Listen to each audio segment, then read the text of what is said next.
네, 반갑습니다. 구독자님들. 자, 어제 급락에 이어서 오늘은 약간의 좀 반등을 보여주는 장인데, 이런 날에 급하게 따라가다가 몽둥이 여러 대 맞을 수 있는 장이기 때문에 급한 추격 매수는 절대 삼가해 주시기 바라겠습니다. 자, 오늘 대부분 종목들이 좀 반등을 보여주고 있는 와중에 이 조선주들은 모든 종목은 아니지만 계속해서 말씀드리고 있는 이 HD 현대중공업은 거의 시세를 복구해줬습니다. 자, 말씀을 드렸죠. 주도주로 갈 만한 놈들은 매수 잘 자리를 거의 주지 않아요. 그죠?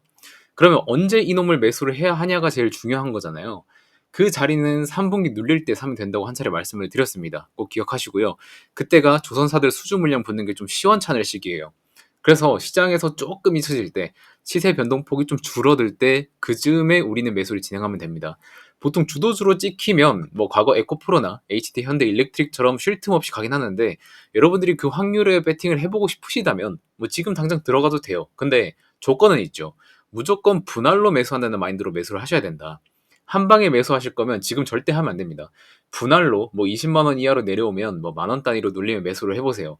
저희는 이 종목을 단기로 보는 게 아니라 장기로 25년까지 보는 종목이기 때문에 여유롭게 매수를 진행해야 합니다. 자, 이 점만 확인해 두시고, 그럼 어제 시장이 왜 그렇게 극단적으로 빠졌는지에 대한 그 이유와 앞으로 그럼 어떻게 대응을 하면 좋을지도 좀 알아봐야겠죠.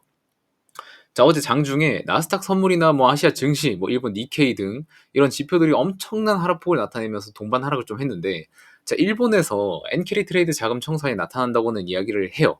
근데 그 자금의 정도가 어느 정도인지 정확히 모르겠지만, 그것 때문에 저 큰 미국 증시가 흔들릴 정도면 우리가 상상하는 액수를 초월하는 금액이다. 좀 이렇게 판단을 하면서 공포 매도가 또 다른 매도를 불러일으키는 그런 장이었다고 봅니다. 여기에 추가로 이 워렌 버핏이 애플 지분을 매각하면서 미국 시장도 좀 흔들렸었고, 엔비디아 블랙웰 인도 딜레이 찌라시가 돌면서 엔비디아도 좀 급락이 나와줬고요. 그래서 뭐 미국 경기 침체를 예상하고 미리 물량을 던지는 패닉셀 장이었다고 좀 보고 있습니다. 자, 추가로 시장에서 보였던 좀 특이점이 있는데, 보통 외국인이 당일에 선물 매도 포지션을 잡고 뭐 원웨이로 밀어버리는 경우에는 보통은 50% 정도의 물량을 당일에 수익 실현을 해버립니다. 커버링이 일어난다는 거죠. 그런데 금요일에는 얘네가 매도 포지션을 커버링을 안 하고 그 다음 날로 오버나잇을 했어요. 즉 외국인은 월요일까지 국내 증시가 좀 하락할 것이다에 베팅을 한 거죠. 그래서 월요일 당일에도 외국인 선물 매도가 원웨이를 쭉 밀다가 장막판 15분 전에 대량 커버링을 하면서 오히려 선물 롱 포지션으로 좀 마감을 해버렸습니다. 자, 이게 주식시장이란 게 결국 큰 돈에 놀아날 수밖에 없는 거긴 해요. 그래서 개인 투자들은 뭐 그 흐름을 빠르게 캐치하고 따라가서 대응할 수 있는 능력을 중요시하는 거고요. 근데 우리가 그 수많은 지표며 수급이며 이걸 언제 다 따라가겠습니까? 그래서 저희와 같은 전문가들이 유튜브에서 시장을 읽어드리고 여러분들은 영상을 찾아보고 그런 거 아니겠습니까? 그죠? 그러니까 여기까지 보신 분들은 좋아요 한 번씩만 눌러주시고요. 뭐 여튼 어제는 뭐 그냥 다 빠지는 장이었죠. 지금까지 뭐 주도했었던 종목들뿐만 아니라 우리가 평소에 눈여겨보지도 않던 종목들까지 싹 다 빠져버려서 뭐 지수가 밀리니까 종목들도 밀리는 장이었어요. 그렇기 때문에 개별적인 종목에 대한 이슈가 반영된 건 아니었던 장인 점. 그래서 하락에 좀 분할 매수를 준비하셨던 분들이라면 어제 깊은 하락이 좀 분할로 들어갈 수 있는 그런 타이밍이 됐었을 테고, 특히 계속해서 말씀드리는 이 조선은 어제가 또 주워 볼 만한 날이긴 했었지만 저런 급락에 주울 생각을 할 수 있는 사람이 몇이나 있겠습니까? 차라리 좀 자연스러운 눌림에 분할 매수 들어가는 게 마음 편하지, 저런 급락에 들어갈 수 있는 사람은 진짜 강심장이거나 아니면 이런 하락장을 수도 없이 겪어왔었던 분들, 그런 분들 한정으로 좀 대응이 가능했을 거라고 보고 있긴 합니다. 그래서 HD 현대중공업 오늘 반등은 좀 잘 나와줬지만 조급해할 필요 없다고 다시 한번 말씀을 드리겠고요.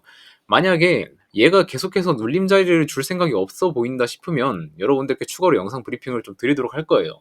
그리고 아직 확실한 반등장이 왔다고 말씀드리기도 어려운 것이, 결국 시장을 눌렀었던 주체는 외국계 자금들이었고 그 자금들이 빠져난 것 대비해서 얼마나 다시 들어와 주는가를 좀 봐야 되는데, 오전 10시까지 1조 넘게 좀 매수를 하던 그 외국인들이 들어왔다가 다시 매도로 전환한 점이 좀 꺼림직하긴 합니다. 저 보시면은 외국인들이 자금이 많으니까 얘네 흐름을 쫓을 수밖에 없어요. 외국인 선물 매수 추이에 따라서 코스피 지수 그래프도 거의 비슷하게 움직임을 보여주게 됩니다. 그래서 막 외국인들 놀이터라고들 말이 많죠, 시장에서.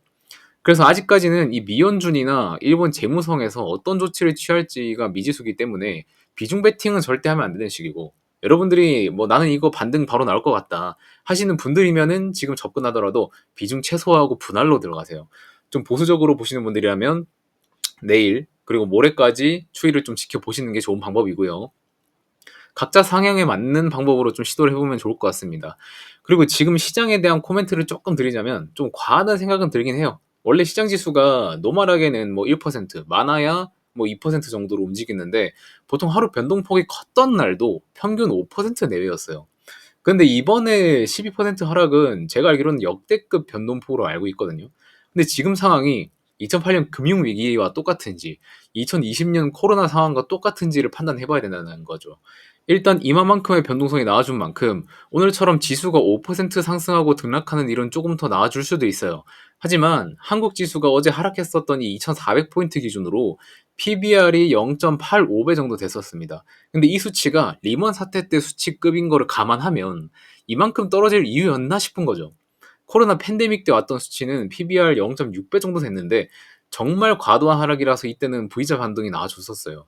그래서 과거 이유가 있었던 이 하락장 때와는 조금 다르게 시장에서도 과도한 낙폭이라고 해석을 하고 있는 점을 좀 알고 계셔야 됩니다. 그나마 좀 희망적인 부분은 전일 미국 지표가 몇 개 나왔어요. ISM 서비스 구매 관리자 지수인데 최근에 나왔었던 ISM 제조업 지수보다 이게 더 중요합니다. 왜냐면 미국은 제조업보다 서비스업 종사자가 훨씬 많은 국가이기 때문에 지난주에 나왔던 지표보다 더 중요도가 높은 거죠. 근데 이 지표가 예상치보다 낮게 나왔지만 50포인트 이상이면 화랑이라고 시장에서 인식을 합니다. 그래서 경기 침체 가능성을 낮춰주는 역할을 했다고 좀 보시면 됩니다. 그 미국장 어제 미국장을 좀 보시면 나스닥 지수가 개파락을 크게 하면서 시작을 했지만 일부 되돌림을 보여주면서 마감을 했고 시간 외에서도 엔비디아는 3%, 애플은 한 1.3% 정도를 되돌려주기도 했고요. 그래서 핵심은 지금 전체적으로 주가가 하락하고 나서도 선방을 하고 있는 종목, 반등이 나왔을 때 더 잘 나가주는 종목을 여러분들이 컨택하셔야 되고 그게 바로 조선이다라고 말씀을 계속 드리고 있습니다.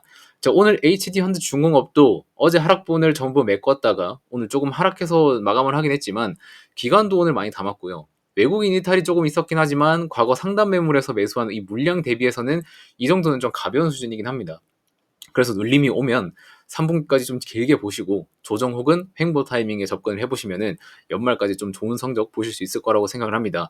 근데 나는 도움을 좀 얻고 싶다 하시는 분들만 아래 제 개인 번호로 조선 두 글자만 보내주시면은 뭐 관련 종목 전략들, 리포트들 이런 것들을 좀 소개를 드리도록 하겠습니다. 매번 말씀드리지만 이 구독은 꼭 눌러주시고 발송을 해주셔야 되는 거 기억해 주시고요. 구독자 1만 명까지는 저희가 무료로 드린다고 약속했으니까 편하게 연락을 주시면 좋을 것 같습니다. 여러분들이 이런 변동성이 큰 시장에서는요. 본인의 전략이 따로 있으면 그 방법을 고수하는 게 중요하지만 딱히 어떠한 대응 전략을 짜두지 않으셨더라면 제가 아니더라도 저보다 더 좋은 전문가들 많거든요. 그분들의 전략을 카피해서 뭐 해본다던가 뭐라도 좀 한번 시도를 해보세요. 그게 공부고 그게 여러분들한테 도움이 되는 방법일 겁니다. 아시겠죠? 다만 차트만 보고 설명하는 사람들 거는 웬만하면 보지 마세요. 주식이 차트만 가지고 다 되는 거였으면 본인들이 직접 했겠지. 그죠? 시장도 어지럽고 눈 돌아갈 만한 시장인데 뭐 다들 고생 많으셨고요. 주식시장에 대한 인사이트가 필요하신 분들은 제 아래 번호로 연락 주시고 저는 내일 영상에서 또 뵙도록 하겠습니다. 고맙습니다.